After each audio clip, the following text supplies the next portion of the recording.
นะโมตัสสะภะคะวะโตอะระหะโตสัมมาสัมพุทธัสสะนะโมตัสสะภะคะวะโตอะระหะโตสัมมาสัมพุทธัสสะนะโมตัสสะภะคะวะโตอะระหะโตสัมมาสัมพุทธัสสะพุทธังธัมมังสังฆังนะมัสสามิขอโอกาสพระคุณเจ้าทั้งหลายขอเจริญพรญาติธรรมทั้งหลาย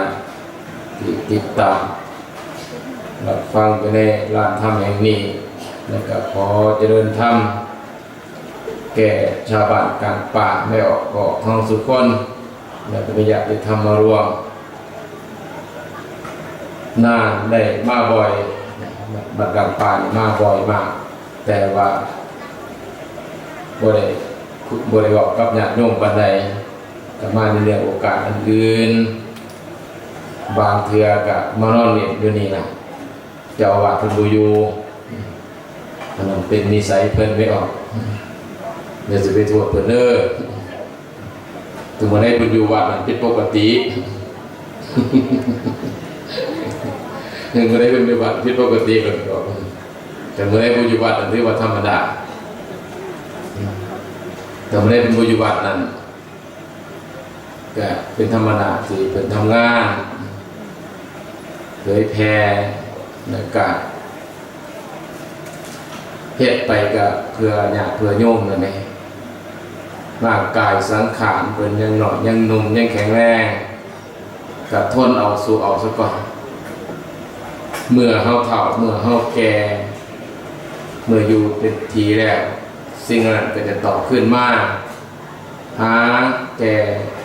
ครูบาอาจารย์คือกันแต่เขาต้องเข้าใจพระพุทธเจ้าเผยแผ่ศาสนาบริยุเป็นทีได้ไหมครับว่าไม่ตลอดตอนที่เผยแผ่จาริกไปเสด็จไปด้วยเข่าด้วยพระบาทมือรัดโยกไปเรื่อยๆไปจนกระทั่งร่างกายสังขารเด็กแก่ชราลงจึงจะอยู่ประจำบ้านทั้งทีด้วยอำนาจพุทธภูมิและอำนาจบุญบารมีของพระพุทธเจ้าเฮ็ดยังไงก็ได้แยกร่างกายออกเป็นร้อยองค์พันองค์ก็เห็นได้ปานนั้นก็บ่สามารถจะโปรดเวเนสัตว์ทั้งหลายนั้นให้สมเป้าหมายได้แต่ผู้ที่ปรารถนาเป็นพุทธเวไนยก็ได้บรรลุธรรมจนหมดส่วนที่เป็นสาวกเวไนยยังบ่ทันได้เบิดต่ออาศัยพระเจ้าประสงค์เทศต่อไปสอนต่อไปนั่นแหละขนาดนั้นการทำงานศาสนาถ้าหากว่าบริเหตุบริธรรมแล้วมันกระเป๋าประโยชน์ต้องใส่วิชาคมหูที่เราเรียนมาฝึกหัดสอนญาติโยมทุกอย่างแต่ว่าบุคคลคนหนึ่งสิมาเทศสิมาสอนสิมาบอกให้คนเชื่อให้คนนับถือให้คนเข้าใจเป็นเรื่องยากพอสมควรความหูความดีมันบ่เพียงพอสำหรับเรื่องเหล่านี้ต้องมีบุญวาสนาเคยสั่งสมมาตั้งแต่ชาติปางก่อนจึงจะสามารถเฮ็ดได้ทำได้ตรงนี้เมื่อเฮ็ดได้ทำได้แล้วบ่มีจิตใจบ่มีความปรารถนาบ่มีความคิดอยากเฮ็ดอยากทำหรอกแต่มันหลีกเลี่ยงบ่ได้ อาตมาก็เช่นเดียวกันเมื่อก่อนบำเพ็ญปฏิบัติศีลปฏิบัติธรรมอยู่นำครูบาอาจารย์รับใส่รับสอยทุกสิ่งทุกอย่างก็บ่ได้คิดว่ามันจะเป็นจังซี่แต่ว่าสิ่งหนึ่งที่บ่เคยพูดให้ผู้ใดฟังแต่ก็เริ่มจะพูดไปบ้างเป็นอย่างจะบอกเรื่องนี้ว่าเฮาอยู่ใกล้ชิดครูบาอาจารย์ได้อีหยังการปฏิบัติปัฏฐานครูบาอาจารย์อุปถัมภ์ปัฏฐานครูบาอาจารย์มันเป็นวิชาชนิดหนึ่งซึ่งพวกมโหทั้งหลายนี่บ่ใครรู้จักหรอก มันเป็นวิชาชนิดหนึ่งที่สามารถหูความคิดหูความเคลื่อนไหวหูสายตาหูกิริยามารยาทของครูบาอาจารย์แม่นเพิ่นเจริญทำให้ปานใดก็สร้างเฮาสามารถหูได้นี่เป็นวิชาที่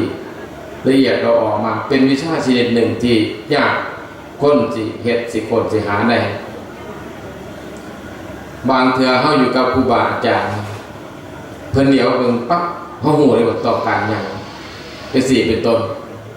เวลานี้เพิ่นต้องการหยังเฮาฮู้เวลานี้เพิ่นเฮ็ดอีหยังเฮาฮู้แม้แต่เพิ่นก้าวขาออกไปหรือจึงไปเฮาสิฮู้จักกันติแต่เพิ่นเดินลงไปปั๊บนี่เฮาฮู้ได้ว่าโอ้เพิ่นสิเอาไปเอาผ้าจีวรเฮาก็รีบไปเอาแล้วจริงๆแต่ปั๊บเพิ่นย่างไปเพิ่นสิไปเอาผ้าน้ำเฮาบ่ฮู้จักแล้วเฮาก็ไปเอามาก่อนเป็นสี่เป็นต้นเป็นแต่เพิ่นลุกขึ้นปั๊บเพิ่นบ่ได้บอกให้ฮู้ว่าเพิ่นสิขึ้นข้างบนเฮาก็ฮู้แล้วเฮาก็เตรียมไว้แต่เพิ่นย่างออกไปเพิ่นก็บ่ได้บอกหรอกแต่ว่าปั๊บว่าเพิ่นสิสงน้ำเฮาก็ไปทันทีซั่นนี่ก็เป็นวิชาที่นิดนึงแต่ว่าเหนือไปกว่านั้นว่าเหนือไปกว่านั้นวิชาตัวนี้เมื่อเอามาใส่จนชำนาญเข้าใจเรื่องต่างๆยิบตัวนี้ขึ้นมาพินิจพิจารณาฮู้เรื่องของโยมนั้นได้ดีบ้างนี่รู้จักบ่นี่คือวิชาที่ครูบาอาจารย์สอนให้ญาติโยมสิลูกสิคิดสิไปสิมาอย่างไปนี่เฮาสามารถสิยังฮู้ได้แต่เฮาต้องการฮู้ที่ฮู้เนี่ยฮู้ยังฮู้จากกิริยาที่แสดงฮู้จากคำพูดที่แสดงฮู้จากกิริยาสิปลายสายคนกันเป็นจังฮู้จักเพราะมันกิริยานั้นมันบอกการกระทำในตัวนี้มันเป็นวิชาชนิดหนึ่งจะบอกให้ฉะนั้นสิ่งเหล่านี้จึงถูกครูบาอาจารย์สอบถามคุยนั่งสนทนาธรรมะไปงานไหนก็สร้างงานกฐินงานที่ไปต่างๆถ้ามีครูบาอาจารย์มามากนะบ่ให้ได้พักเดี๋ยวคือประสิทธิภาพง่ายๆนี่เมื่อคืนนี่เป็นงานอยู่บ้านเราใหญ่ครูบาอาจารย์พระเจ้าประสงค์หลายองค์มานั่งคุยนั่งถามเรื่องศีลเรื่องท่านเรื่องปฏิบัติในหลายที่บางองค์ก็ไม่เคยถามก็ต้องถามใส่เวลาไปนานจนมาถึงตั้งแต่ร่มจากธรรมะจนมาถึงตีสองแต่ตื่นเช้ามากก็ทำกิจมาในเดือนหลังจากถวายกฐินเสร็จเรียบร้อยก็มีแขกคนมาหาตลอดบางคนก็ไปหาพอได้ยินเสียงที่พูดที่สอนไปท่านอาจารย์สมบัติท่านอาจารย์ดร.ท่านอาจารย์สุพิษท่านอาจารย์เขนอาจารย์นิรุตหลายองค์ท่านอาจารย์พระกู้สีที่เพิ่นใส่เพิ่นบันทึกเทปไว้เพิ่นไปออกคนก็ได้ยินเสียงบอกเสียงจากอยากเห็นอยากรู้ว่าเป็นผู้ยังไง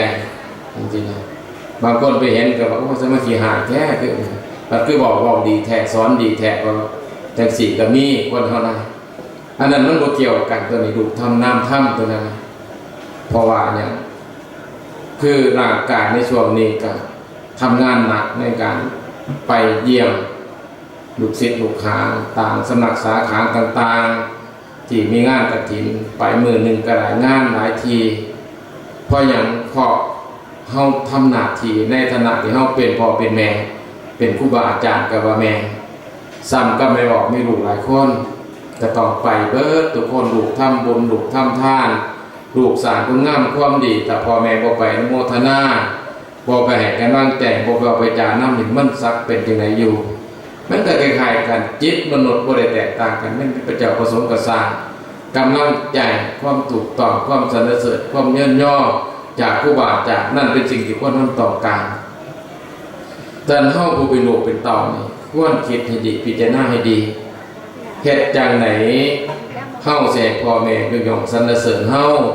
เฮ็ดจังได๋สิให้พ่อแม่ยินดีชมเชยต่างๆนั่นแก่เฮานั่นน่ะคือเฮาต้องคิดส่วนที่เฮาทำให้เพิ่นบ่สบายใจครับทุกข์อกทุกข์ใจน่ะอาตมาวันหลายครั้งหลายคราวในชีวิตของคนเพราะเฮาเกิดมาก็บ่ได้เฉลียวฉลาดเกินไปก็เฮ็ดไปตามอารมณ์ตามจิตตามใจแต่เฮ็ดตามจิตตามใจมาตลอดจนเมื่อใหญ่แล้วนิสัยความตามจิตตามใจนั้นก็เติบโตมาตาม ในขณะที่เป็นเด็กน้อยก็ตามมาตลอดฉะนั้นเฮาจึงผิดพลาดในการคิดในการทำต่างๆโอกาสที่เฮาทำให้พ่อให้แม่เฮาเสียใจหรือบ่สบายใจค่อนข้างสูงเมื่อเฮาคิดได้บางครั้งบางคราวพ่อแม่ก็ล้มหายตายจากไปแน่โอกาสที่เฮาสิมาดูแลมาขับแต่มาสามารถมาอุปถัมภ์ประทานคนมันก็น้อยเกินไปสำหรับชีวิตพวกของเฮาทั้งหลายถ้าผู้ใดยังมีแม่มีพ่อให้เฮาได้ดูแลได้ใกล้ชิดได้หุงหาอาหารให้น้ำเพิ่นตักน้ำเพิ่นได้กินได้ดื่มจังซี่อันนั้นเป็นสิ่งที่ดีมากๆสำหรับเฮาผู้เป็นลูกเป็นเต้าทั้งหลายควรแสดงออกเป็นอย่างยิ่งนี่แต่ว่าเฮาอย่าส่วนใหญ่คนประมาทในปัจจุบันนี้ฉะนั้นครูบาอาจารย์จึงย้ำจึงสอนเรื่องพวกนี้ไว้เพื่อให้คนเฮาได้เข้าใจบุคคลคนไหนนี่ถ้าปฏิบัติปัฏฐานครูบาอาจารย์ก็จะเป็นคนที่อนาคตนั้นค่อนข้างจะสดสวยงดงามมากพอสมควรอยู่เกื้อนกับญาติโยมลูกๆหลานๆผู้ใดได้รู้แรกพ่อแม่ปฏิบัติปัฏฐานพ่อแม่อนาคตนั้นก็ค่อนข้างจะสดสวยงดงามมองย้อนหลังกับบ่สอบบ่มองว่าเฮาบ่ได้บกพร่องต่อหน้าที่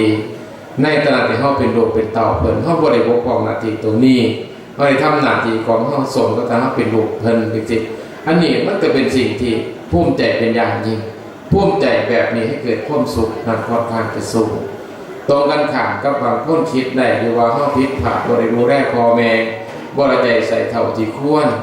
คิดกลับไปยามใดสอนยังคิดไว้ในจิตใจเศร้ามองใหญ่ขึ้นมาเป็นเฒ่าเป็นนางเป็นวาวเป็นสาวได้ก็ผิดไปก็เครียดไปก็ทุกข์คิดไปเมื่อเฮาเฒ่าเฮาแก่บัดเฮาตกลูกตกเต่าไปนี่คิดบ่ออกตกบ่แต่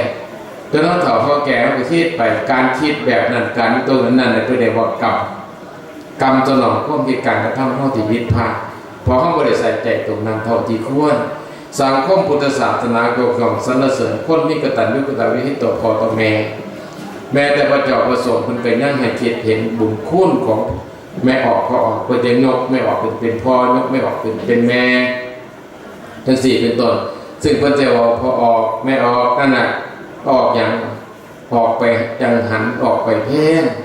ออกไปทำบุญออกไปตักบาตรนี่ความหมายเป็นจังซั่นฉะนั้นเฮาได้บอกว่าเพิ่นสอนกันในว่า1พรรษาตาไว้ในดวงจิตขอสถิตใจเพื่อนผู้ใฝ่ในมรรคผลถ้าหากเราทำดีเมในตนอย่าลืมคุณผู้นี้มีพระคุณ 1. ผู้สร้างกุฏิที่อาศัย 2. ผู้ใส่บาตรอาหารให้ที่เกื้อหนุน 3. อุปชาจารย์ผู้ปกครองจงเกื้อหนุนปฏิบัติธรรมนำกุศลอันนี้เพิ่นสอนไว้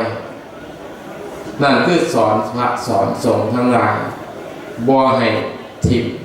บ่ให้มองข้ามบุญคุณของญาติโยมผู้ถวายอาหารบิณฑบาตผู้ถวายข้าวจังหันจังเพลจังสิเป็นต้นซึ่งอาตมาก็เคยบอกเคยสอนท่านมหาเพิ่นนะฮะสุริยะบอกว่ามหาเอ้ยถ้าหากว่าพ่อรบได้ก็รบบ้างพ่อในไงจังได๋ก็สร้างวันพระ15ค่ำ8ค่ำท่านให้อยู่วัดอยู่บ้านให้ญาติโยมเนี่ยมาเยี่ยมเลยก็มาเห็นให้กำลังใจแก่ญาติแก่โยมบางครั้งมันเข้าคนอื่นนั่นเขาก็เรียกปรากระจายไปแต่จิตใจของชาวบ้านนำจิตนำใจบ้านของชาวบ้านกลางป่าเฮานั้นเฮาต้องสงสารเฮาต้องเมตตาเขาเฮาต้องสงเคราะห์เขาโดยการกระทำเฮาต้องอยู่วันพระ15ค่ำอยู่เป็นรักกินรักใช้ให้เขาบอกนำเขาคุยนำเขาว่าหรือให้ขอคิดสติเตือนจิตเตือนใจกระสุดแต่สติปัญญาที่เฮามีแต่ก็บ่ได้มากมายนะนั่นน่ะคือกำลังใจนั่นคืออย่างวิเศษแล้วสำหรับจิตใจของญาติโยมทั้งหลายเนี่ยก็ถึงบอกถึงธรรมะต้องก็สอนลูกศิษย์ลูกหาทั้งหลายให้ทำโตแบบนั้นถ้าหากว่านอกเหนือไปเกิดจากวัดป่าแล้วจะรับกิจนิมนต์นี่หยังก็สร้างแต่ต้องเบิ่งว่ามื้อปฏิทินบ้านแล้วมื้ออื่นมันพระต้องอยู่กับญาติกับโยมช่วงเช้าช่วงสายมาจังไปจังซี่ให้ถือเป็นกิจวัตรไปเพราะว่าเฮาบ่ได้ไปเพิ่มจนเกินไปบ่ได้ลงจนเกินไปอันนั้นมันเป็นฉากหนึ่งของละครชีวิตเท่านั้นเองแต่ย่ามเฮาเจ็บย่ามเฮาไข้ย่ามเฮาป่วยย่ามเฮาบ่สบายผู้ที่เบิ่งผู้ที่แย่งเฮาก็คือไม่ออกบานกลางป่าแม่นเขาสิหายแม่นเขาสิจมปานใดก็สร้างเขาก็ถือว่าอาจารย์มหานั่นเป็นลูกเขาอยู่ซึ่งอาตมาเคยสอนญาติสอนโยมทั้งหลายว่าแม่ออกมีลูก3คนผู้ที่4นั่นคืออยู่วัดเป็นสิเป็นต้นไม่ออกมีลูก2คนผู้ที่3คืออยู่วัดไม่ออกมีน้องอยู่2คนผู้ที่3นั่นคืออยู่วัดจะคิดจังซี่ ผู้ไม่ออกผู้เป็นหนอกผู้เป็นหนอกเป็นอายุหน่อยก็เพิ่นเป็นพี่เป็นหนอกเป็นกระชายขันที่ว่าเขามีอาอยู่สองคนผู้ที่สามนั่นคืออยู่วัดให้คิดเองสร้างมันจะไงแล้วเขาจึงสิบอกประมาผู้ที่อยู่วัดนั้นให้ถึงคุณให้ถึงบุญให้ถึงความรู้ความสามารถในแก่เฮาย่ามเขาถูกอกถูกใจย่ามมีปัญหาเกิดขึ้นในครอบครัวเฮาก็สิไปถามไผสิไปถามคนนั้นคนนี้คนบ่มีศีลบ่มีธรรมถามไปเขาก็เพิ่มซ้ำเติมให้เฮานั้นเจ็บอกเจ็บใจเฮานั้นหาทางออกชีวิตบ่ได้แต่การมาถามอาจารย์มาหาเพิ่นมาถามเพิ่นก็จะแนะนำให้มุมมองต่างๆที่มีเหตุมีผลเฮาสิได้อานิสงส์นั้นจิตใจเฮาก็สิมีเหตุมีผลนี่คือว่าครูบาอาจารย์ที่มีสติมีปัญญามีไหวพริบในทางตอบทางพูดทางจาให้คนนั้นได้คิดในมุมมองต่างๆให้เป็นสิ่งที่ดีนั่นจึงเป็นประโยชน์มากตรงนี้เก้าดี10ดีเฮาให้ท่านอาจารย์มาเพิ่นมาอยู่เพิ่นมาจากสายบ้านเพิ่นอยู่ไสพอแม่เฮาบ่ฮู้จักไม่ออกบ้านกลางป่าเฮาฮู้จักเพิ่นซักฮู้จักแต่เพิ่นมาเป็นเจ้าอาวาสอยู่ตรงนี้ไปถูกส่งมาจากครูบาอาจารย์พระมหาเถระผู้ใหญ่ ในส่งมาตรงนี้ก็มาคิดเบิ่งจังหนึ่งก็เป็นเพิ่นสร้างชื่อเสียงให้บ้านเฮาไปไสเขาก็ว่าอาจารย์มหาสุริยะอยู่บ้านกลางป่าก็บอกนั่นเขาก็บ่ได้อยู่เมืองเลยก็บอกไปอยู่บ้านใช่จะเพิ่นบ่ได้ว่าอยู่บ้านเขาก็บ่ได้ออกไปก็ก็ว่าเป็นอยู่วัดบรรดาป่าเพราะฉะนั้นเป็นเป็นสารสื่อเสียงให้แก่ชาวบ้านเฮาชาวบ้านเฮาเองควรที่จะรักษาคุณงามความดีตรงนั้นไว้เพื่ออย่างความงามความดีความถูกต้องนั้นจะประรับจิตประรับใจเฮาความงามความดีนั้นจะประรับจิตสื่อเสียงเกียรติคุณของครูบาอาจารย์นั้นเฮาต้องรักษาตรงนี้ไว้เฮามีครูบาอาจารย์เพิ่นมีความรู้ความสามารถในการบอกการสอนคนเฮาก็ต้องรักษาเฮาคือกันรักษาความดีความงามของเพิ่นรักษาความสื่อเสียงของเพิ่น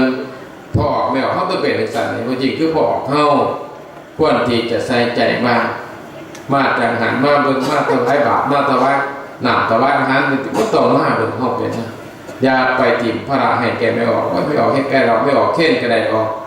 ที่จริงถ้ามีพ่อออกมาประเคนไม่ออกเพิ่นก็บ่ให้เข้ามาไกลถ้ามันจำเป็นจริงๆเพิ่นจะให้ไม่ออกนั่นประเคนนี่ไม่ใช่ไม่ออกประเคนจะได้บุญมันบ่แม่นในบางเทื่อมันก็บ่ให้เหมาะให้งามเป็นที่ติชินนินทาของบุคคลบางประเภทจังซี่เป็นต้นนี่เฮาต้องคิดเพื่อเอาไว้ตอนเฮาต้องรักษาเพิ่นให้มันเป็นรักษาครูบาอาจารย์รักษาพระเจ้าพระสงฆ์ให้มันเป็นเฮาเป็นไม่ออกก็ดีบ่ควรเข้าเฮาก็บ่เข้าไปบ่ควรหลอกเฮาก็บ่ควรไปใกล้ชิดเฮาก็บ่ไปใกล้ชิดนั่นคือเฮารักษาครูบาอาจารย์ญาติโยมแต่แขกแต่ไกลมาเฮาก็เบิ่งอยู่ห่างๆเป็นมาจังไหนมีผู้ชายมาบ่มีผู้หญิงมาจักคนเป็นหมู่เป็นหนุนคนนั้นป้าจังไหนชนิดสนมนั้นซ้ำไหนมีพิษมีภัยหรือไม่หรือมาโดยเดชมาญาติต่างๆเฮาเป็นพ่อเฮาเป็นแม่เฮาเป็นไม่ออกคำเฮาเพิ่นเป็นลูกเฮาก็ต้องหักต้องแพงเฮาเป็นเพิ่นไม่อายเฮาก็ต้องหักต้องแพงเพิ่นเป็นน้องเฮาก็ต้องหักต้องแพงแพงไปในสิ่งที่ดีที่งามเพื่อความถูกต้องเพื่อความได้งอกงามแท้บูรณ์ในศาสนานั่นคือสิ่งญาติโยมจังหวัดกับป่าเฮาก็ต้องเบิ่งต้องแย่งนั่นซอยกันเพราะว่าสิ่งเหล่านี้มันเป็นปัญหาในกับเฮาท่านบางเฮาก็บ่ได้ว่าสิไปคัดบ่ได้ก็ไปหยังแต่ว่าเฮาเบิ่งบ่ให้ปัญหามันเกิดขึ้นเพื่ออย่างนั้นคือความหวังดีความหักความแพงครูบาอาจารย์หวังดีต่อครูบาอาจารย์ครูบาอาจารย์ก็เข้าใจตรงนั้นสมัยที่อาตมาอยู่อุบลตะกอนมีแขกคนไปหาลามื้อนึงนี่หลายสิบเป็นร้อยก็มีสารพัดคนก็ไปหาตะกอนอาตมาก็จะบอกพระบอกเน้นไว้ให้อยู่ในกุฏิไกลๆให้อยู่แบบอยู่เว้นให้อยู่ไก่ม่องบ่อยกับมาไก่แต่ห่างประมาณสักเศษนึงหรือเกินเศษให้อยู่ย่างอยู่ในบนนั้นเฮ็ดนั่นนี่ไปนะให้สังเกตคนไปคนมาเป็นผู้หญิงก็สั่งเป็นผู้ชายก็ตามให้สังเกตแล้วก็อยู่นำรักษาเดินไปนี่คือครูบาอาจารย์ที่เพิ่นเฉลียวฉลาดเพิ่นจะบอกกันซั่นนั่นคือบาทพระเน้นไปเรียนหนังสือว่าเน้นไปนี่ก็ต้องบอกพอออกว่าให้มาเบิ่งมาอยู่ไก่มาเฝ้าอยู่หั่นน่ะเขาก็บ่ฮู้เรื่องหรอกแต่ว่าเมื่อเขาอธิบายให้ฟังเขาเข้าใจว่าโอ้จังสีนั่นคือเปิ่นแสดงออกถึงความบริสุทธิ์ใจบ่ให้เป็นติกระหันนินทาจากชาวบ้านหรือจากบุคคลอื่นซึ่งเป็นคนบ่เข้าใจมันก็จะเกิดเหตุเกิดภัยขึ้นมาได้อันนี้แหละที่พวกหมู่เฮาทั้งหลายนั้นพากันเป็นพิจารณาพวกหมู่เฮาอาจจะบ่ได้รับ คำเทศคำสอนจากครูบาอาจารย์เท่าที่ควรเพราะว่านานๆที่ก็จะมีทีหนึ่งเป็นสี่เป็นต้นแต่ว่า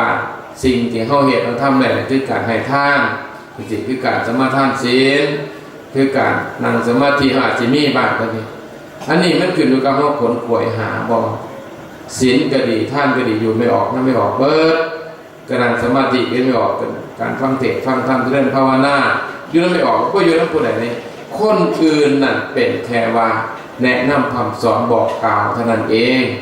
ส่วนเหตุส่วนธรรมนั่นเป็นที่ตัวเฮาสร้างบุญเฮาก็ได้บุญได้ไม่ออกเฮาสร้างชั่วเฮาก็ได้ชั่วเฮาสร้างความดีเฮาได้ความดีแต่มนุษย์ทุกคนมีไปอยากชั่วอยากจะได้ความดีเบิดที่เฮาทำชั่วทำบ่ถูกต้องเพราะความรู้เท่าบ่ถึงการเพราะความลุกอำนาจแก่อารมณ์เท่านั้นเองอารมณ์ความผิดอยู่เหนือความถูกต้องอารมณ์ความผิดอยู่เหนือจิตเหนือใจจึงให้เท่านั้นทำผิดได้เฮาประมาทพลาดพลาดในชีวิตได้แม้แต่บางครั้งเฮาต้องประมาทพ่อแม่บางครั้งเฮาต้องโกรธต้องเกลียดต้องโกงพ่อแม่ที่จริงแล้วมันเป็นเรื่องที่เป็นไปบ่ได้แต่เฮาก็เฮ็ดให้มันเป็นนั่นคือใจคนนั้นทางศีลทางธรรมบ่คิดว่าพ่อแม่เลี้ยงเฮามาบ่คิดว่าเพิ่นหนักกว่าพ่อบ่คิดว่าเพิ่นลุกทำกรรมชั่วเจ็บแผลดูแลทุกสิ่งทุกอย่างนี่สิ่งเหล่านี้เฮาเคยบ่คิดได้ง่ายๆคนทั้งหลายชีวิตของพวกเฮาใหญ่มากพ่อแม่เลี้ยงใหญ่มากพ่อแม่อุปถัมภ์เนี่ยพ่อแม่ค้ำจุนดูแลทุกสิ่งทุกอย่างได้ยังไงนี่แต่ปัญหาเข้าไปจิตว่าไหนเป็นอย่างพอใจเท่านั้นประมาทสังคมคนปัจจุบันมักประมาทบ่เห็นคุณพ่อคุณแม่คุณครูบาอาจารย์แต่ไปเห็นเพื่อนคนน่ะไปคุยกับหมู่กับพวกกับมิตรสหายจักดีจักซัวคุยไปสัพเพเหระจนคำพูดประมาทคุณบิดามารดาจิตใจก็คิดประมาทพ่อแม่กายที่แสดงออกก็ประมาทพ่อประมาทแม่ซึ่งมันเป็นเรื่องบ่ถูกหนักในตรงนั้นมันเป็นการสร้างกรรมสร้างเวรในท้องที่บ่ฮู้โตอันนี้ล่ะครูบาอาจารย์จึงบอกแต่สอนภาษาธรรมมันเป็นภาษาใจแต่ถ้าบ่ใจใส่เฮาบ่เปิดใจกุกงเฮาก็ฟังบ่เข้าใจได้ม่วนมื้อแต่ว่าญาติโยมคิดบ่ว่าพระเพิ่นเจริญพุทธมนต์ซึ่งมันเป็นภาษาธรรมะเป็นหยังไม่ออกคือนั่งฟังได้ที่นั่งฟังได้ก็อย่างเพราะธรรมะมันเป็นภาษาใจใจมันเข้าใจมันรู้สึกใจความรู้สึกของใจมันดีแม่ออกจะให้ลูกให้ต่อไม่ออกจะให้สู้ให้แฟนรอบเป็นนางสวดมนต์เบิ่งบ่นานดอกจิตใจนั้นสงบเยือกเย็นนั่นคืออำนาจของพุทธคุณธรรมคุณสังฆคุณนั่นคืออำนาจในการที่พุทธมนต์การสวดมนต์เกิดบุญฤทธิ์และอิทธิฤทธิ์ให้แก่เฮาถ้าเฮาต้องรู้จักตัวนี้ถ้าไปจะหายมากเฮาไปตึ้งไปหายก็ไปจะให้ลูกบ้างไปให้สามีบ้างไปให้แม่บ้างนี่ถ้าเฮาพิจารณาแล้วมันไผผิดไผถูกนั่งสวดมนต์สักพักนึงไปต่อจิตสงบแล้วเฮาสิพิจารณาได้ว่าที่ว่าลูกทำผิดเขาอาจสิบ่ได้บอกเขาไว้ก่อนที่ว่าแฟนเราทำผิดเขาอาจสิบ่ได้บอกเขาไว้ก่อนหรือบ่ได้ขอเขาไว้ก่อนบ่ว่าสิเป็นยิ่งก็ดีใช่ก็ดีในขณะที่เฮาคบค้าสมาคมกันใหม่ๆเฮาก็หักกระแพงกันจังซี่บ่ได้บอกขอตกบกพร่องมันอยู่บอกได้บ่ได้คิดตัวนี้ผิดบอกข่อยในเด้อตัวนี้บ่ถูกบ่แม่นบอกข่อยในเด้อเฮาบ่เคยบอกตัวนี้มาแม้แต่มีอยู่กันมาเป็นคู่หัวตัวเมียเนี่ยมีหยอกมีเลือดมีดุมีต่อยก็บ่ได้พูดตัวนี้แม่บ่เฮ็ดบ่ถึงพ่อบอกเด้อตัวนี้พ่อให้บ่ถึงแม่บอกเฮาเคยบอกสิ่งเหล่านี้บอกเคยว่าสมัยที่อาตมาอยู่กับครูบาอาจารย์เพิ่นจะสอนออกพรรษามาแต่พระนี่นั่นภาวนาต่อกันเพิ่นกับหลวงพ่อใหญ่เพิ่นก็บอกว่าสิ่งไหนที่อาตมาภาวนาบ่ฮอดบ่ถึงให้ญาติโยมบอกไม่ออกบอกเด้อขนาดเพิ่นระดับใดเพิ่นยังแสดงออกถึงขนาดนั้นนี่คือครูบาอาจารย์ที่เพิ่นบ่มีหยังในจิตใจเพิ่นมีแต่ความสะอาดความบริสุทธิ์ในใจเพิ่นเลยบอกขนาดออกมาบอกกับพระกับแม่ซึ่งเป็นพระลูกพระมันก็บอกคือกันว่าสิ่งไหนที่เฮ็ดบ่ถูกบ่ให้บ่แม่นนี่พระเจ้าประสงค์ครูบาอาจารย์บอกกล่าวนี่เด้ออันนี้แสดงความบริสุทธิ์จริงๆถ้าจิตใจเพิ่นสูงส่งพวกของเฮาเท่านั้นก็พอสิฮู้แล้วก็สอนไปอีกว่าสอนพอออกสอนไม่ออกเฮากลับไปบ้านไปเฮือนมื้อนี้ออกพรรษากลับไปบ้านไปเฮือนแล้วบอกต่อกันเด้อจะพิจารณากันเด้อเท้าหากกับพิษกับพันกับพิษบ่ถึงบ่แม่นคิดบ่ถึงบ่ตอบบ่คองบ่ทำก็บอกก็สอนไผเด้อเท้านี่นั่นคือไม่ออกบอกกับพ่อเฮือนเฮาพ่อก็คือกันฟังเทศน์ฟังธรรมไปแล้วตัวเฒ่าเอ้ยเห็นมั้ย ขันห้าก็คิดบ่ถึกบ่แม่นก็ร่วงก็เกินบ่ถึกบ่แม่นให้เจ้าก็ต้องตีว่าเก่าเตือนไปได้เด้อเฒ่าถ้าเฮาเว้าจังซี่นั้นสังคมร่มเย็นเป็นสุขคำพูดแบบนี้เป็นภาษาธรรมะเข้าใจบ่นี่แหละภาษาธรรมะบ่มีความมาโทษโกรธเคืองกันไปบ่มีความมาเสียใจบ่มีความว่าที่จะเกิดเหตุภัยต่างๆถ้าผู้ฟังมันก็เป็นตาฟังแม่นบ่นี่สร้างกันกับลูกเขาเป็นลูกเพิ่นลูกพ่อลูกแม่ถ้าเขาบอกก็พ่อกับแม่คืออาตมาบอกต้องเหมือนกันอันที่ว่านี่เป็นภาษาธรรมะไหนอย่างโน้นภาษาธรรมะบอกสรุปสุราฟังถ้าน้องบอกทีละแม่ขันหนูเฮ็ดบ่ถึกหนูเฮ็ดบ่แม่นผิดพลาดอันใดนี่บอกหนูสอนหนูเด้อบางอย่างหนูก็คิดบ่ถึงหรอกแม่หนูสิเก่งแม่หนูสิมีความรู้กันก็สร้างแต่หนูคือลูกแม่คิดสิบอกมึงได้ล่ะปลื้มใจกว่าพ่อแม่เฮาดีใจว่าโอ้ลูกเฮาบ่รู้ตัวลูกเฮาจะควมแม่นเฮาก็บอกก็พอแล้วอันนี้ถ้าหนูเฮ็ดบ่ถึกเพิ่นบอกเด้อบางทีหนูคิดบ่ได้บ่ถึงก็มีเพราะหนูก็คือเกิดใหม่จะดีจะเลวจังได๋หนูก็เป็นลูกพ่อลูกแม่ผมก็เป็นลูกพ่อลูกแม่นี่คือพูดภาษาธรรมะมีบ่แม่สิบ่เข้าใจมีบ่พ่อสิบ่เข้าใจพูดคำนี้ไปพูดด้วยไสกระสร้างคนมันเข้าใจแม่ออกเพราะหยังเพราะพูดภาษาธรรมะธรรมะเป็นภาษาใจคันเว้าภาษาใจคนสิโง่ทันทีโดนได้ไปเว้าเรื่องบ่มีเรื่องเว้าเรื่องที่มันไร้สาระนะอันนั้นบ่เกิดประโยชน์อีหยังตาลองเว้าแบบนี้เบิ่งเอานี่เรียกว่าพูดภาษาธรรมะธรรมะเป็นภาษาใจพูดให้มันเป็นภาษาใจเอาภาษาธรรมะก็มาเว้าเป็นกับคนเป็นอย่างคนจะบอกจะรู้ลูกหลานหน่อยหนุ่มซุ่มสานี่เว้าก็ฮู้เรื่องเบิดแม่นบ่เพราะหยังเพราะมันเป็นภาษาใจคิดเขาเว้าแค่นั้นน่ะเฮาได้เข้าใจแต่ในขณะที่เฮาบ่เคยคิดเฮาก็อาจจะคิดบ่เป็นว่าความหวังสิมีความหมายขนาดใดจังซี่เป็นต้นถ้าเฮาพิจารณาเบิ่งเนาะเฮาฟังเบิ่งว่าโอ้คำพูดเช่นนี้เฮาพูดกับพ่อกับแม่เฮาพ่อแม่ยินดีสุขใจมีเกิดความภูมิใจเป็นอย่างยิ่งว่าลูกเฮาเป็นคนหูจักความแล้วก็เปิดจิตเปิดใจพร้อมที่จะรับคำว่ากล่าวสอนจิตสอนใจจะว่ากล่าวคำสอนใจพ่อแม่นั้นสอนให้พ่อแม่นั้นบอกกล่าวอยู่เสมอลูกยังเป็นเด็กน้อยลูกแม่ใหญ่เป็นสาวเป็นนางกระสานยังเป็นเด็กน้อยเสมอมันก็แสดงออกความยินดีความชื่นชมความดีใจมากสำหรับผู้เป็นพ่อเป็นแม่และคำพูดเช่นนี้เมื่อเฮามีสู่เฮามีแฟนเฮาไปบอกคนที่ละบันบ่สิว่ายิ่งเป็นผู้ชายก็ตามมาบอกคนที่ละ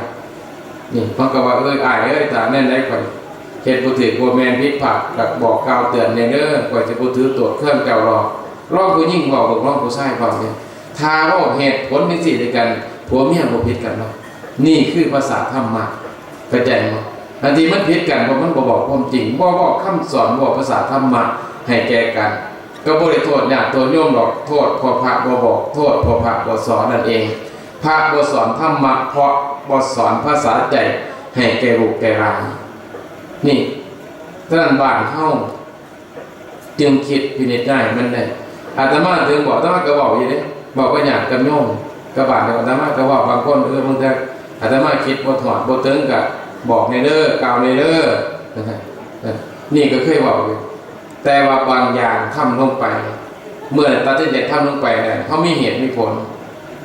การปัญหาต่างๆเนี่ยเขาหลอกขอบเพราะว่ามันการฆ่าญาติโยมบ่หลอกขอบญาติโยมก็ไปควักนั้นบ่ให้ไปยังบ่ให้เพราะมันทำให้คำสั่งมันบ่มีความศักดิ์สิทธิ์ให้คำพูดมันบ่มีความศักดิ์สิทธิ์ไม่ออกได้สอบก็เสียว่าได้คือก็เสียสอบไปเรื่อยๆไปความเป็นระเบียบความเป็นระบบความเรียบร้อยมันก็บ่เกิดขึ้นตรงนั้นนี่พออย่างบ่ได้มองเห็นก็ต้องญาติโยมปัจจุบันมองเห็นแต่ความสะดวกความบุญไหวสิตามมาเฮามองบ่เห็นประสบการณ์เท่านั้นบ่มีเป็นฉะนั้นมาถึงบอกญาติมหาไว้ว่า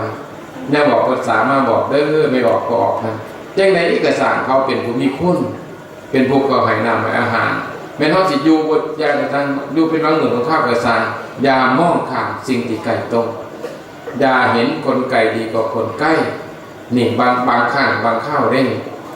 บางครั้งบางข่าวบางกรณีอย่าเห็นคนไกลดีกว่าคนใกล้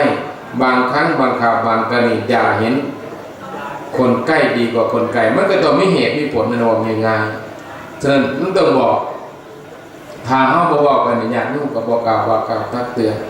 เฮานึกสิถึงเป็นพ่อเป็นแม่เฮาเป็นเอื้อยเป็นนายเฮาการที่เฮาก็เว้าได้นะว่าเด้อแน่ๆแต่ว่าคิดบ่ฮอดบ่ถึง ก็บอกกล่าวอาตมาเด้อพ่อใหญ่เด้อกุศลเด้อไม่ออกก็ออกเด้ออาตมาก็ว่าเลยไว้จะบุตรก็คืออายุหน่อยก็ออกไม่ออกว่าคุณบุตรการศึกษาก็จะมีมากกว่าอยู่แต่ประสบการณ์ชีวิตที่มันจำเจจะแตกต่างกันพระเฮามันอยู่จำเจในความสงบระงับระเบียบแต่ว่าญาติโยมมันจำเจในเครื่องบุญไหว้เครื่องคัดคอย่อมจะมองโลกไปหลายมุมเห็นโลกไปหลายแง่หลายมุมจริงก็สามารถเอาสิ่งนั้นมาบอกมาสอนได้นี่เป็นต้นนั่นสิเป็นต้นอาตมาเองที่กันอยู่กับญาติโยมมาบอกว่าญาติโยมในปัจจุบันแม่ชีก็เคยสอนอาตมานี่แม่ชีแม่ขาวนี่ซึ่งเพิ่นก็อายุเพิ่นก็รุ่นแม่ในสมัยอาตมาเป็นพรามหน่อยพรามนมเป็นเน่นหน่อยเป็นเน่นนมถึงเป็นพรามเพิ่นก็มาบอกมาสอนบางคนเหมือนกันแม่ออกคุณไม่ออกคุณแล้วเคยบวชเป็นแม่ขาวหลาย10 ปีที่ได้บวชอยู่ต่อมามุ้ยผู้ใดอยู่น้องแม่เอาก็เลยสิกขาเพศออกมาแม่ป่วยแม่เป็นอัมพาตแม่บ่สามารถสิไปได้การที่มาอยู่ตรงนั้นมันก็บอกเหมาะบ่ควรเลยนี่พอสั่งก็มาป่วยอีกเราก็เลยล่าครูบาอาจารย์มาประทำประทานทานที่อยู่ในเพศผ่าขาวชีวิตพรหมจรรย์ก็บ่สะดวกในการเฮ็ดบางสิ่งบางอย่างเป็นติชินินตาว่าเป็นยังจำเป็นจังที่คือบ่คนบอกกระจายเราก็ได้สิกขาเพศออกมาอยู่มาแล้วก็มาได้สู่ได้แฟนถึงเป็นผู้ผ่านการบวชมาเป็นจริงเป็นจังในการมาอยู่ตรงนั้นจนกระทั่งว่าพ่อแม่ลูกหายตายจากไปจนเราเฒ่าเราแก่เรามีลูกนี่ก็ต้องรับผิดชอบในการเลี้ยงดูแลเขาเมื่อหนึ่งเราหยาดมาอย่างมากลับจากบิณฑบาตปกติเราก็ใส่บาตรให้ตลอดแล้วก็ใส่บาตรให้ตลอดแต่ได้มากใส่บาตรประจำแต่เราบอกให้บอกคำนี้เมื่อหนึ่งเราใส่บาตรมาทั้งสองเท่าทั้งผัวทั้งเมียมากครับอาตมากับรับบาตรเสร็จแล้วเราเป็นใส่ผู้สุดท้ายพระเจ้าประสงค์กรรมรับบาตรอาตมาไปในขณะนั้นกับโบกีพรรษาเราเหมือนยังเป็นพาหน่อยพานุ่มอยู่เสร็จแล้วสองเท่ามากราบครูบาอาจารย์เราให้ขน่อยบอกน้ำแน่เป็นอย่างหลับไม่ใหญ่เป็นอย่างหลับพอใหญ่เราเอ็นพอใหญ่เป็นจังไหนกระสางหรือเราให้ตันอาจารย์นักแน่นมั่นคงในศาสนาอนาคตข้างหน้านั้นผู้ขาก็สิมองเห็นออกอยู่ลักษณะแบบนี้กิริยามารยาทแบบนี้คือครูบาอาจารย์ท่านอาจารย์ท่านมอนแล้วก็เป็นอาจารย์เป็นผู้น้อยก็จริงอยู่ในสายตาของคนแต่มารยาทที่ท่านอาจารย์แสดงออกกิริยามารยาทท่านฝึกมาจากครูบาอาจารย์โอ้ยผู้ขาเห็นแล้วศรัทธาผู้ขาเห็นแล้วเลื่อมใสบ่อยากให้ท่านอาจารย์นั้นไปสู่ทางที่มันต่ำไปกว่านี้ให้ท่านอาจารย์นั้นสูงส่งในศาสนามีหยังเกิดขึ้นให้ว่าได้ทนเด้อขะหน่อยครับว่านี่ให้ว่าได้ทนบอกมาบอกนี่คือคำพูดของผู้เป็นเคยบวชเห็นเขียนอ่านมาในขณะนั้นรับหูจักก่อนรับบวชหูจักต่อมาจะในนั้นถามนั้นจะหูจักไปเราเคยบวชมาขะหน่อยนี่ซิกพ่อแม่ป่วยซิกจากในข่าวพ่อแม่ป่วยพ่อป่วยจะไหนมากมุ้ยไปดูแลมาอยู่น้ำพอน้ำแม่เป็น10 กว่าปีแม่จะมาตายไม่จากนั่นคืออุปธรรมประทากแม่อุปธรรมประทากพ่อเรานี่คืออันนี้เป็นเหตุเป็นผลที่น่าฟังมากสิ่งนี้คือนั่นคือโยมแม่ออกสอนอาตมาแม่ชี้คือกันแม่ชี้กับเพื่อนอายุมากนับถือเป็นแต่เป็นแม่อาตมานั่งกุฏินั่งภาวนาอยู่แม่ขาวเพิ่นก็ปกติแม่ขาวสิบ่ได้บอกไปจากกันเพิ่นมาจากไปธุระ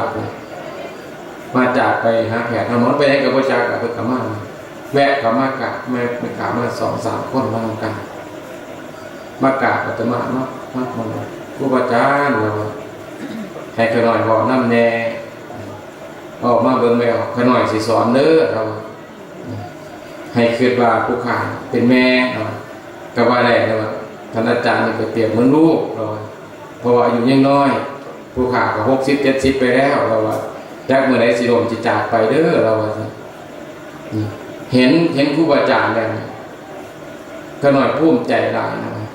อยากไม่หยังเกิดขึ้นกับสร้างให้วัดในท่อนนะมันบ่ตายหรอกขน่อยเราบอกแบบเด็ดขาดเลยพอใจเราว่างพระแล้วใจเราในว่างพระเนี่ยเราอายุ60-70ก็ไปแล้วแต่ว่าเราเป็นห่วงเฮาในการเฮาเป็นพระหน่อย2-3 พรรษา 4-5 พรรษานี่เป็นพระหนุ่มพระว่องอยู่เราก็บอกเลยแม่นยังสิเกิดขึ้นสร้างให้อดทนเด้อกันแล้วนะถ้ามันบ่ตายให้มันดีไปรอดเรากลายไปตรงกับคำสอนของหลวงพ่อสอนอาตมาบอกว่าบ่ดีให้ตายบ่ตายให้ดีนี่คือคำสอนของครูบาอาจารย์ประกาศสิทธิ์ตัวนี้เด็ดขาดมากบ่ตายก็คือให้ดีบ่ดีก็คือให้ตายนี่เป็นกำลังใจที่มากที่สุดในการปฏิบัติธรรมทั้งหลายท่านแม่ขาวมาบอกว่าถ้ามันบ่ตายก็ให้มันได้ดีเด้อกันหน่อยนะพ่อไม่อย่างสิเกิดขึ้นกระซางในโลกนี้นะมันบ่เหนือความตายนะเราบอกไปเลยถ้าเฮ็ดนั้นกระซางอย่างนั้นกระซางบ่ตายเลยว่าขั้นบ่ได้ที่ขอบกันนั้น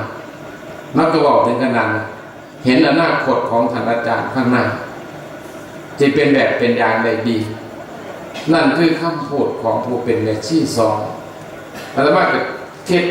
ถึงภาพนี้ตลอดมามุ่งมั่นในการปฏิบัติศีลปฏิบัติธรรมมาตลอด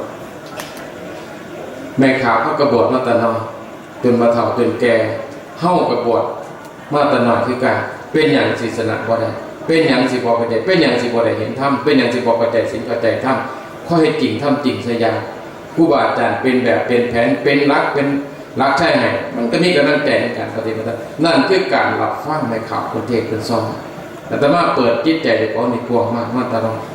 ถ้าเมื่อไม่มีลูกศิษย์ลูกหาไม่อยากไม่ย่อมหมดจารก็เปิดใจตัวในพวงมาตลอดความคิดคุณของมองใจความคิดที่เป็นบ่มีเมตตาธรรมบ่มีตัวนั้นจิตใจเขามาแต่ละเมื่อเขาสิแผ่เมตตาธรรมอยู่ตลอดไปดังนั้นคำพูดคำจาที่ออกไปนั้นหวังดีกับญาติโยมทั้งหลายหวังดีกับลูกกับหลานอยากเป็นย่ำมาตลอดว่าให้เฮาอยากให้ลูกไปนั้นได้บุญคุณของพ่อแม่ให้พวกเฮาอยากบุญคุณของศาสนาขันเฮาบ่มีศาสนาเนี่ยเฮาบ่เป็นจริงแม่บ่แม่นบ่ขันเฮาบ่มีศาสนาประจำใจเฮานี่บ่มีความคิดประจำใจนี่ดีส่วนเฮาสิเป็นหยังเฮาบ่ได้มานั่งฟังเทศน์บ่ได้มาใส่บาตรบ่ได้มาสมาทานศีลเนี่ยย้อนว่ามีศาสนาสอนจึงเฮ็ดจึงทำแบบนี้ได้ย้อนครูบาอาจารย์นำคำสอนศาสนามาบอกมาจงให้ฟังเฮาจึงเข้าใจจังซั่นนี่เฮาต้องคิดจังซี่มันจังไงถ้าเฮาบ่พบพุทธศาสนาสอนให้ประหารกันเด้ว่าสอนให้ฆ่าสอนให้แกล้งสอนให้ทุจริตต่อกันสอนให้ชิงดีชิงเด่นกันไม่ออกเฮ็ดอีหยังแน่บ่เฮาสิเป็นอีหยังไงเฮาสิเป็นหยังเฮาอาจมือเฮาอาจสิฆ่าคนก็ได้เฮาอาจสิไปติดคุกติดตารางเฮาอาจจะไปเฮ็ดในสิ่งที่ผิดกฎหมายบ้านเมืองก็ได้เพราะหยังเพราะเฮาขาดศีลธรรมบ่แม่นเฮาบ่เฮ็ดผิดศีลธรรมเพราะหยังเพราะคำสอนศาสนาเพิ่นสอนไว้นี่เฮาต้องมองเห็นตรงนี้ฉะนั้นในสังคมที่เฮาอยู่จังซี่ก็สร้างแม่นเฮาสิดีสิเลิศสิร่ำสิรวยมีทรัพย์สินเงินทองอีหยังตายในก็สร้างแต่ว่าอาตมาบ่อยากให้ญาติโยมไปออกบ้านกลางป่าพวกบ้านกลางป่านั่นลืมวัดลืมว่าตัวนั้นลืมอย่างจะลืมใดอย่าลืมข้องพุทธบาทอย่าลืมสัตว์ที่มูลนั่งจะได้ประนังห้องกันว่าหมายเข้ามาข้ามาจากที่มูลหมายถึงว่าสิ่งที่เขาบ่มักที่เขาบ่ชอบหมายถึงศาสนาหมายถึงคำสอนของป่าเป็นหมายถึงคำสอนของพ่อของแม่เข้าฟังแม่บอกเข้าฟังแม่จมเข้าจะนำขั้นอึดอัดหัวใจสูญเฉียบที่นั่นแหละคนมาเปรียบเทียบว่าขาดยังกับขาดใดนั่นแหละเขาตัวเข็ดตรงสันว่าเรื่องยังจะเรื่องใดจะเรื่องข้องพุทธบาทอย่าเรื่องศาสตร์ขีโมยังจะได้ปนังห้องอะไรย่ามเขาถูกโกถูกแต่ย่ามเขากลุ่มแต่ย่ามเขาตลอดกับแฟนกับสู่ย่ามเขาตลอดกับผู้อื่นนี่สิเขาจะคิดเห็นยังก่อนคิดเห็นพ่อแม่เขาที่เด็กมากไปใหญ่แม่เขาบ่เคยห่างบ่เคยลาบ่เคยไปทุจริตบ่เคยใส่คำหยาบคำค่ายนั่นแก่เขาแต่เมื่อเขาไปอยู่กับสู่กับแฟนเขานั่นใส่คำหยาบคำค่ายถากถางต่างๆนี่คือความถูกแต่นี่ความที่สำใจที่สุดสำหรับเฮาแม่นบ่จะนึกถึงไปก็มันถึงพ่อถึงแม่นี่ต้องคิดแบบนี้พวกเฮาทั้งหลายจังสิว่าธรรมะเป็นยังไงสอนเฮาเป็นยังไงอาตมาสอนญาติโยมอยู่เสมอว่าคนเฮานั้นผู้ใดก็สร้างผู้หญิงก็ตามผู้ชายก็สร้างแม้แต่สัตว์เดรัจฉานบางชนิดเขาก็ยังต้องการสิ่งที่ดีสิ่งที่งามนะคำพูดของเขาเฮ็ดจะได้สิว่าจาเขาสิดีเรียกว่าจาอ่อนหวานเขาฝึกเข้าหัดได้ไม่ออกม่วนมื้อนี้ว่าจาอ่อนหวานอ่อนน้อมถ่อมตนพูดน้อมสอนง่ายอันนี้เขาเฮ็ดได้ฝึกได้คนมื้อนี้เหมือนเขาจะเป็นคนอยากคนกระดังเสมอ แต่ขอให้มีผู้บอกผู้สอนเช่นผู้บาอาจารย์เช่นพ่อเช่นแม่เฮาจังซี่เป็นต้นนั้นอันนี้ก็เรียกว่าเฮาฟังเป็นแล้วเฮาสิได้ความตลอดเฮาบอกมันจิตใจเฮาบอกไปมันม่วนบ่มีหางบ่ขาเป็นบ่ด้วยความอ่อนน้อมบ่ด้วยจิตเมตตาเฮาสามารถได้ทำได้บ่ถ้าเฮาฝึกเอาหัดเรายินฟังครูบาอาจารย์ว่าเพิ่นสอนเฮาก็เฮ็ดได้ทำได้คือกันเฮาก็สิกลายเป็นคนมีวาจาอ่อนหวานนี่กิริยามารยาทกับการอ่อนน้อมถ่อมตนเฮากันว่าเฮาเห็นผู้เฒ่าผู้แก่มีไม่น้อยมาแย่งมาหยามจังซี่เฮาก็ดีใจเห็นคนเฒ่าหูหนวกหูบอดตาใบเฮาบ่เคยคิดที่ไปรังเกียจเดียดชังเพราะคิดว่ามันเป็นกรรมของเขาเขาก็บ่อยากเป็นนี่เขาก็บ่แต่เขาก็ต้องเป็นเพราะกรรมมันแต่งเขาบ่สวยเขาบ่งามเพราะหยังเพราะกรรมมันแต่งเขาไปเฮาเกิดมาเป็นคนสวยเป็นคนงามเป็นคนสะอาดก็เพราะหยังเพราะกรรมนั่นแต่งเฮากรรมดีน่ะแต่งเฮาบุญกุศลที่เคยสร้างมาแต่ศาสตร์ปางก่อนมาอุปถัมภ์คำชั่วมาตกมาแต่งเฮาจึงเกิดมาเป็นคนบ่พิการเฮาจึงเกิดเป็นคนม่านหน้าตาสะสวยผิวพรรณสดใสงดงามได้นั่นคืออำนาจของบุญให้เฮารู้จักจังซี่ล่ะเฮาสิมันสร้างบุญทำบุญนั้นต่อไปอาศัยร่างกายอันสดใสงดงามนี่สร้างบุญสร้างกุศลอาศัยร่างกายที่เฮาบ่พิการนี่แหละมาสร้างความดีนั้นต่อไปนี่ก็มันเป็นบุญอย่างมหาศาลในพวกเฮาทั้งนั้นเพียงแต่ว่าเฮาสิมองเห็นบุญที่เฮาสร้างมาแต่ศาสตร์ปางก่อนบ่หรือสิมองเห็นแต่ปัจจุบันหรือสิมองเห็นแต่ของแต่ในกระจกหรือมองเห็นในกระดาษที่ซองนั่นคือเฮาบ่เข้าใจวิถีชีวิตที่แท้จริงต้องมองไปว่าที่เฮาเป็นจังซี่ได้เพราะหยังเพราะกรรมดีอุปถัมภ์เฮาได้เข้าวัดเฮาได้ทานเฮาได้รักษาศีลอันนี้ฟังเทศน์มันมาเกิดมาจากบุญเก่าที่เฮาสร้างนั่นเองอุปถัมภ์คำชู้มากจึงให้เป็นไปบางคนเป็นหมู่มิตรสหายเฮาเคยขอเรียนเคยศึกษานำกันเขาบ่เคยมีโอกาสได้ฟังเทศน์ฟังธรรมมื้อโอกาสได้เข้าวัดมื้อโอกาสได้จำศีลภาวนาถ้าไปบอกเรื่องศีลเรื่องธรรมเนี่ยก็ว่าเขาเป็นคนขำคือว่าเขาเป็นคนหลักสมัยเขาดูหมิ่นดูแค้นเฮาตลอดไปนี่ก็เขาบ่เข้าใจวิถีชีวิตจริงๆธรรมะบ่เป็นสิ่งหลักสมัยธรรมะบ่เป็นสิ่งที่ต้องอัปปาธรรมะเป็นสิ่งที่เฮานั้นหลักสมัยธรรมะเป็นคนทันสมัยธรรมะเฉิดฉายอยู่เสมอใครมีธรรมะยืนในสังคมในอย่างสง่างามใครมีธรรมะในใจยืนในความถูกต้องนั้นสง่างามใครมีธรรมะมีศีลในใจคนยืนในความซื่อสัตย์จริตนั้นอย่างสง่างามนี่เฮาใครมีศีลมีธรรมอยู่ในใจเฮานั้นสิไปเป็นหยังก็เป็นลูกก็เป็นลูกด้วยสง่างามเป็นแฟนก็เป็นแฟนได้สง่างามเป็นแม่บ้านเป็นแม่บ้านด้วยสง่างามเป็นพ่อบ้านก็เป็นได้อย่างสง่างามบ่แม่นนี่คือศีลคือธรรมจริงๆนะทุกคนต้องการแต่มันหาบ่ได้จำเป็นจำใจก็ต้องเอาสะพัดสะเพกไปนั่นเองเพราะอย่างเพราะทุกคนบริฟังคำสอนศาสนาบริฟังคำสอนพระพุทธเจ้านั่นเองจึงได้เปลี่ยนเป็นขนาดพวกเรามีครูบาอาจารย์มาบอกมาสอนมากล่าวมาแนะนำเขาต้องฟังเบิ่งว่าเพิ่นสอนเนาะสอนญาติสอนโยมทั้งหลายพ่อใหญ่แม่ใหญ่สุขุสุขคนสอนลูกสอนหลานสุขุสุขคนว่าที่เป็นหญิงเป็นชายก็ตามให้พากันมีวาจาที่อ่อนหวานแม้นสังคมโลกที่เป็นเรื่องสร้างอย่าไปแบบการนครที่เป็นนครนำที่สั่งกระทบกระแทกสังคมแล้วก็เฮาต้องย้อนก็มาใส่ใจเบิ่งนั่นน่ะเฮาสิเข้าใจเฮาสิพูดในสิ่งที่มันเป็นประโยชน์นั่นก็เรียกว่ามีวาจาอ่อนหวานกายเฮาอ่อนน้อมถ่อมตนต่อวัดว่าศาสนาต่อครูบาอาจารย์ต่อพ่อต่อแม่หรือพ่อใหญ่แม่ใหญ่เฮานี่เฮาก็เป็นคนงามสมบูรณ์ดีบ่เฮาอ่อนน้อมถ่อมตนจิตใจเฮาเบิกบานจิตใจเฮาสงบลงจิตใจเฮามีความสุขที่เฮาได้ไหว้พ่อไหว้พ่อใหญ่แม่ใหญ่นี่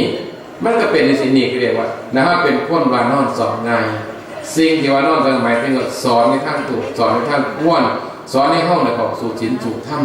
สู่ความถูกต้องเสร็จเพิ่นบอกว่าไปออกไปวัดเด้ออย่าไปวัดเด้ออย่าไปวัดเด้อนี่เฮาต้องไปก็ไปเนี่ยมันก็เรียกว่าไปเพื่อบุญไปเพื่อสร้างบุญไปเพื่อสร้างความดีการที่เฮามาแบบนี้ก็เรียกว่าเฮาเป็นคนวานอนสอนง่ายแล้วสอนเพื่อจะให้ใจเฮาสู่ศีลสู่ธรรมได้เขาเฮ็ดได้แม่นย้อนที่เขาเป็นคนว่าจากอ่อนหวานย้อนถ้าเป็นคนว่านอนสอนง่ายย้อนเขาจะเป็นคนมีจริยาอ่อนน้อมถ่อมตนนั่นล่ะเขาจึงจะรู้จักคุณของแม่คุณของครูบาอาจารย์ตามมาเสร็จแล้วจิตใจเขาจะเป็นคนมีเมตตานี่เมื่อฟังเทศน์ฟังธรรมแล้วหนูจักหนักจักโมจักบาปบุญคุณโทษได้ไม่ออกไปบ้านบ่ขาดสัตว์ตัดชีวิตไม่ออกไปบ้านเคยหายก็เศร้าไม่ออกไปเคยจะหายเคยจมเฮาก็เศร้าตรงนั้นไปนี่คืออำนาจของบุญนี่คืออำนาจคือความงามความดีที่เราบอกเพื่อนมันเป็นสัตว์จริงๆนี่ขณะ ที่มันร่วงเกินไปเพราะเขาขาดคนไปขาดศีลขาดธรรมตนเองไปเมื่อฟังเทศน์ฟังธรรมไปแล้วก็จมฟังเทศน์เป็นธรรมแล้วก็ไปนาไปบอกสิซึ่งมันเป็นคำหยาบคำค่ายเป็นคำโบมวนเขาไปได้เอาไปใส่เอาไปจ่ายแล้วก็ลูกเล็กๆแดงก็นั่งทำตามเหตุต่อไปมาจากใสมันมาจากเฮานั่นคือเฮาบ่มีว่าจากที่อ่อนหวานลูกหลานเอาไปนั่งทำตามไปบอกไปแต่เคยปากเคยข้ามไปแล้วบอกกับบ่อายบอกบ่กระดักปากกระดักข้ามตรงนั้นอันนี้บ่ถึงสนับเฮาบ่จะเป็นลูกยิ่งลูกชายกระซางต้องหักแหวกจริงๆนี่การอ่อนน้อมถ่อมตนด้วยกันการเป็นคนแข็งกระด้างบ่หมดจักไปสอบอีหยังก็มักสิตกพอมันเสียไปแต่ต้นนี่การอ่อนน้อมถ่อมตนนี่มันเสียไปซั่นนะทีนี้การที่เฮาว่านอนสอนงานต่างคือการบางนอนสอนงานทางถูกมนทางผิดเช่นมันบอกเฮาไปวัดไปว่าไปทำศีลไปให้ศีลในท่านสิอันนี้เฮาไปด้วยความถูกต้องนั่นถือว่าเฮาอ่อนน้อมถ่อมตนว่านอนสอนงานให้เขาสู่ศีลสุดธรรมนั่นเองสังคมเป็นแบบนี้คือสังคมปรารถนาเป็นอย่างยิ่งไผบ่ต้องการลูกดีไผบ่ต้องการลูกงามไผบ่ต้องการลูกเสียสละไผบ่ต้องการลูกมีความดีเป็นไปบ่ได้ต้องการลูกดีต้องการลูกงามต้องการลูกมีความสง่างามมีความดีของงามนั้นเสมอลูกเขาเป็นผู้หญิงก็สร้างเป็นผู้ชายก็สร้างเขาต้องการให้ลูกเขาดีสง่างามในสังคมนี้ในจิตใจของพ่อแม่นี้นี่เป็นจิตจริงๆของเฮานี่แหละนี่คือสังคมศีลธรรมทั้งหมดเป็นสี่บางท่านสมัยพ่อแม่นี้ธรรมะท่านสมัยคนมีธรรมะนี่เฉลียวฉลาดคนมีธรรมะแก้ปัญหาได้เยี่ยมมากนี่เท่าท่านบ่เป็นแม้อาตมาที่มันนั่งบอกนั่งสอนญาติโยมทั้งหลายตรงนี้มาจากไสมาจากการธรรมะมาจากการปฏิบัติธรรมจึงสามารถบอกแต่ก่อนแต่ธรรมดาก็ญาติโยมมันสิบอกยังเป็นบอกแค่ว่าน้ำข้นสับแต่ก่อนเป็นป้าน้ำต่ำเลยป้าอยู่จันต่อเมื่อปฏิบัติธรรมนั่นเขาการสั่งสมต่างๆมองเห็นเหตุเห็นผลอะไรอย่างนั้นประการล้วนได้เกิดมาจากเมตตาจิตอยากให้ญาติโยมนั่นถูกต้องอยากให้โยมนั่นเป็นศีลเป็นธรรมนางกับบิณฑบาตในบ้านเห็นผัวเมียพิกันก็สบายใจนางกับไปในบ้านไม่ได้หน่อยพิกันก็สบายใจเป็นอย่างคือจะเฮาเนี่ยปกครองคือจะเฮาบอกสอนเขาเป็นสิเป็นต้นเขาพิษเป็นอย่างทำมีอย่างแต่ก่อนสมัยที่อาตมาอยู่บนแต่ก่อนผัวเมียพิกันแล้วมันยังกับไปเรื่อยแต่ก่อนนี่เพราะอย่างคนนั้นเคยใส่บาตรนะคนนั้นเคยไปถวายน้ำปานะเขาพิษกับพันกันเลยอันย่างกับไปเอื่อยมาถามมาหนีก่อนนั่นนี่ถ้าเป็นเอื่อยแล้วมาก็เอื่อยมาหนีก่อนอายมาหนีก่อนเป็นอย่างที่พิษอย่างนั้นกันเจ้าอึดเจ้าอยากเป็นอย่างเขากินมุมีบ่อาหารกินมุมีบ่จะพิษกันนี่ไม่ออกก็บอกว่าพิษจะให้เพราะพอได้หน่อยไปหากินเหล่ามอกยาน้ำมาหายมาดาอาตมาก็บอกว่ามันแมนความเขาอยู่บ่อาตมาก็ถามซึ่งจริงๆเนี่ยคนนี้บ่เป็นญาติอาตมาแต่เป็นคนอื่นแต่ว่าท่านบอกว่ามันแมนความเขาบ่ละอ้ายจะเป็นจังซั่นแมนคันมันแมนเป็นอย่างนี้สิ่งที่เจ้าทำอ้ายทำนี่เนี่ยเจ้าบ่มักแหมคันเขาบ่มักก็จะเฮ็ดอย่าทำดีเขาเป็นพ่อบ้านเขาเป็นผู้นำสมมุติเมียเป็นจังเจ้าสิมักก็บ่แล้วในเมื่อเมียเป็นเจ้าก็ยังเป็นอย่างเจ้าจะเฮ็ดจะทำเขาอธิบายเหตุให้พวกนี้เข้าใจเสร็จแล้วอย่าผิดอย่าพลาดกันแต่เดียวอย่าบอกแบบนี้ดีผู้หญิงก็จะบอกคำหยาบผู้ชายจะบอกคำหยาบอย่าไปดูหมิ่นดูแคลนกันเรื่องเข้าเป็นลูกมีพ่อมีแม่เจ้าบอกกันมาจังไหนจะไปขอกันบอกจังไหนสิไปเป็นพลาดกันบ่ถือเลยเอ้ยนี่คืออาตมาพูดแต่นำคนแต่ก่อนเสร็จแล้วเขาเข้าใจปัญหานั้นเบิดไปนี่คือสิ่งที่เขาควรสอนสิ่งบางอย่างฉะนั้นบางอย่างเฮาสิบอกจิตใจต้องฟังหมดนี้ต้องฟังครูบาอาจารย์สอนไปก่อนนั้นจริงๆครูบาอาจารย์เป็นวัดเฮานี่เป็นตลาดพวกตลาดวิชาสอนบอกว่าเฮาอีดีเด้แต่เฮาสนใจส่วนมากเขาเห็นว่าพระมีความหมายเท่านั้นเห็นวัดเป็นแค่ศาลเจ้าเห็นพระเป็นตุ๊กตาจังซี่คิดว่าศาสนานี่แค่ใส่บาตรแล้วก็จบจังซั่นบ่แม่นนี่บ่แม่นใส่บาตรแล้วก็จบมาวัดกลับไปบ้านก็ผิดกันท่านกันในครอบในครัวในเงินในซ่านจังซี่อันนี้มันผิดหลายอย่างเฮาจังซั่นถ้าเป็นนอกไม่ออกบ้านกลางป่าพ่อบ้านกลางป่าเฮาฟังมาแล้วพิจารณาที่เฮามวลมากเขาเปิดมาเพื่อนมากมันผิดหรือมันถูกนี่เป็นอย่างเฮาว่าพิจารณาเบิ่งถ้าวินาเขาสิเห็นบาดนี่มันบ่แม่นตัวนี่เขาวัดเขาว่ามานี่ไปบนกันนั่นน่ะเนี่ยไปกินเหล้าเมายานี่ไปพานก็ลูกก็เมียก็บอกกับแม่แต่เมาเหล้าเมายามาพานพอพานแม่พานลูกพานเมียจังซี่มันถือกว่าพี่น้องถ้ามันบ่ถือเขาก็เศร้าเท่านั้นแหละฉะนั้นเฮาจึงบอกว่าคนเฮานั่นถ้าฮู้จักนะ หักพ่อหักแม่อย่างเดียวมันบ่พอต้องถนอมน้ำใจถึงน้ำหักลูกหักเมียต้องถนอมน้ำใจลูกเมียน้ำมันเป็นไงสิ่งไหนทำลงไปลูกเมียบ่สบายใจอย่าเหตุอย่าทำซึ่งต้องไปพวกนี้บ่ภูมิใจจะเหตุจะทำนี่แม่บ้านก็คือการเฮาหักลูกหักผัวเฮาก็ถนอมน้ำใจลูกผัวเฮาคือการสิ่งไหนทำลงไปให้ลูกบ่สบายใจเฮาก็บ่เหตุบ่ทำสิ่งไหนทำลงไปให้ลูกผัวเฮาภูมิใจเฮาก็เหตุบ่ทำไปอย่างยิ่งกันนี่คือสังคมต้องการเข้ามาหนักใจแต่กูมือมันขาดไปได้กูมืออย่าเอาข้อมหูอย่าไปประกาศอย่าเอาข้อมเหมือนว่าโอ้มาบวชใส่กันนี่มันผิดตัวพี่น้องนี่นะต่างคนต่างก็มีข้อมหูโซกันอยากเป็นไงต้นกันเลยถึงเทศมากกว่าแต่นี้ขันเทียงกันขันโอ้บวชกันมาใส่กันพิษกันโดยผมเนี่ยนะ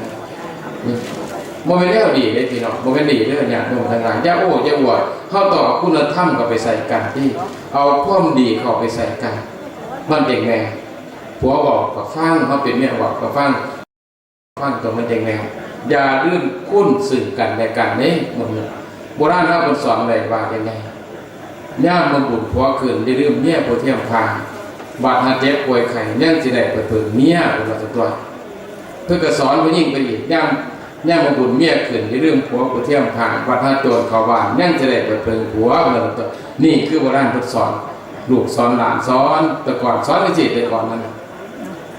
เขาต้องฟังเบิ่งโบราณสอนเขาว่ามันแม่นบ่ล่ะครับมันแม่นเขาเพชรอยากจะใช้การประมาทซึ่งกันและกันให้จำคำพูดคำสอนลักษณะเช่นนี้ไว้ฉะนั้นคำพูดคำสอนเหมือนนี้อยากให้ไม่ออกบานกลางฟ้าว่าจะเป็นลูกเป็นร้านว่าจะเป็นพี่เป็นหนุ่มที่กระซาผู้เฒ่าผู้แก่กระตามให้ฟังไว้เบิ่งว่าคำพูดของหลวงพ่อว่าเราอยากเป็นความจริงบ่ที่พูดมาทั้งหมดนี้ได้งานร่วมเป็นนำพินิจพิจารณาได้เอาไปฟังได้กันได้เกินว่าเป็นจริงบอกว่าขั้นบบุญผัวคืนนี่เรื่องเมียผู้เที่ยวพานบาดหาเจ็บป่วยไข้ยังสิได้บัดเพิงเมียเป็นจริงบอกถึงสี่เป็นต้นคันว่าบุญเมียคืนนี่เรื่องผัวผู้เที่ยวพานบาดหาโจรเข้าบ้านยังสิได้บัดเพิงบ่มันจริงบ่ให้พากันพินิจพิจารณาเบิ่งเด้อสำหรับวันนี้อาตมาให้โอวาทมาก็คงจะสมควรแก่เวลาได้มาพบปะญาติโยมไม่ออกพอฝากกลางป่าสำหรับก็ขึ้นวันนี้เห็นสมควรแก่เพียงคอที่เวลาก็มีด้วยประกาศราชนี้สาธุ